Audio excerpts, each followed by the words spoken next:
પંચમહાલ જિલ્લાના સેરા તાલુકામાં ભારે વરસાદના કારણે કાચા મકાન તેમજ ઊભા પાકને નુકસાન, જેને લઈ શહેરાના કિંગથી ઓળખાતા એવા જેબી સોલંકી દ્વારા મામલતદારશ્રીને આવેદનપત્ર આપવામાં આવ્યું। પંચમહાલ જિલ્લાના સેરા તાલુકામાં અવિરત અતિભારે વરસાદ પડતા અતિવૃષ્ટિના કારણે ખેડૂતોના પાકને નુકસાન પામેલ છે। ઉપરાંત ગ્રામ્ય વિસ્તારના માર્ગોની હાલત પણ કફોડી થવાથી ગ્રામ્ય પ્રજાને અવરજવરની ભારે મુશ્કેલી સર્જાઈ છે। ઉપરાંત ગામડાઓમાં અને કાચા પાકા મકાનો ધરાશાયી થયા છે અને પશુધનના મૃત્યુના બનાવ પણ બનવા પામ્યા છે। ત્યારે ગ્રામ્ય પ્રજા, ખેડૂતો, પશુપાલકો, મજૂર અને સામાન્ય ગરીબ વર્ગને ખૂબ જ સહન કરવાનો વારો આવ્યો છે। ત્યારે આ પ્રશ્નને મુદ્દે અસરગ્રસ્તોને સરકારશ્રી દ્વારા તાત્કાલિક યોગ્ય વળતર, સહાયક પાક વીમો, મકાનો, પશુધન માટે સહાય તેમજ ગ્રામ્યના અંતરિયાળ વિસ્તારના રસ્તાઓ તાત્કાલિક અસરથી રિપેર કરી મુશ્કેલીઓ નિવારવા સૈરા તાલુકા કોંગ્રેસ પક્ષ દ્વારા આવા વિવિધ પ્રશ્નો સૈરા મામલતદારશ્રી સાહેબને આવેદનપત્ર આપી તાત્કાલિક કાર્યવાહી થવા રજૂઆત સાથે માંગ કરવામાં આવેલ।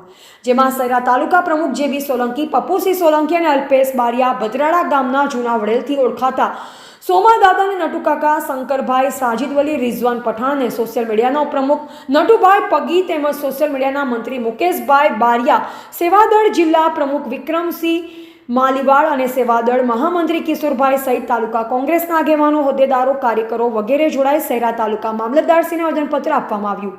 પત્રકાર નટુભાઈ પગી, પંચમહાલ, શહેરા। ચાલુ વર્ષે વધુ વરસાદથી ખેતીના પાકને મકાઈ અને તુવેર તેમજ ડાંગરને અતિ નુકસાન થવાથી જે સરકારશ્રી સહાય મુજબ જે મળવાપાત્ર હોય આપવા માટે તેમજ ઘર જે પડી ગયેલા છે તેઓને પણ પ્રધાનમંત્રી આવાસ આપવા માટે આવેદનપત્ર મામલતદાર શ્રી શહેરાને કોંગ્રેસ તરફથી આપવામાં આવેલ છે। આપનું નામ? મારું નામ નટવરસિંહ દરાભાઈ પરમાર, કોંગ્રેસ મહામંત્રી।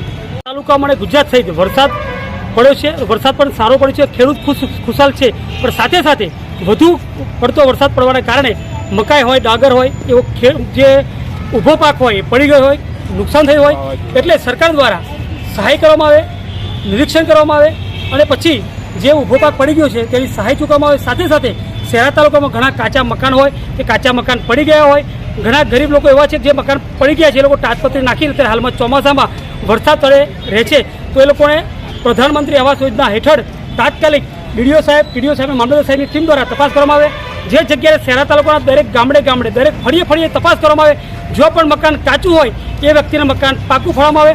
શહેરા તાલુકામાં ઘણી જગ્યાએ જે વ્યક્તિ પાકું મકાન છે એને બબ્બે વાર પાકું મકાન આપવામાં આવ્યું છે અને જેનું મકાન કાચું છે વર્ષોથી એને કોઈ લાભ આપવામાં આવ્યો નથી। એટલે મારી સરકારશ્રીને વિનંતી છે, મામલતદાર સાહેબને વિનંતી છે કે જે વ્યક્તિને મકાન કાચું દેખાય ત્યાં જઈને ફોટો પાડવો, નિરીક્ષણ કરવી, તપાસ કરવી અને તાત્કાલિક એને પ્રધાનમંત્રી સડક યોજના, પ્રધાનમંત્રી આવાસ યોજના હેઠળ લાભ આપવો અને 1 મહિનાની અંદર સ્કોર તૈયાર કરી અને લાભ આપવા માટે વિનંતી છે। મામલતદારશ્રીને આજે મેં આવેદનપત્ર આપ્યું છે, એનું મુખ્ય કારણ એક જ છે કે જે કાચા મકાન છે તેને પાકું મકાન મળે અને જેનો ઊભો માલ છે અને પાક, મકાઈ અને ડોગર વિખેરી ગઈ છે એ માલ જે નુકસાન થયું છે ખેડૂતોને વળતર મળે અને સહાય મળે તે માટે મામલતદાર સાહેબને આવેદનપત્ર આપ્યું છે।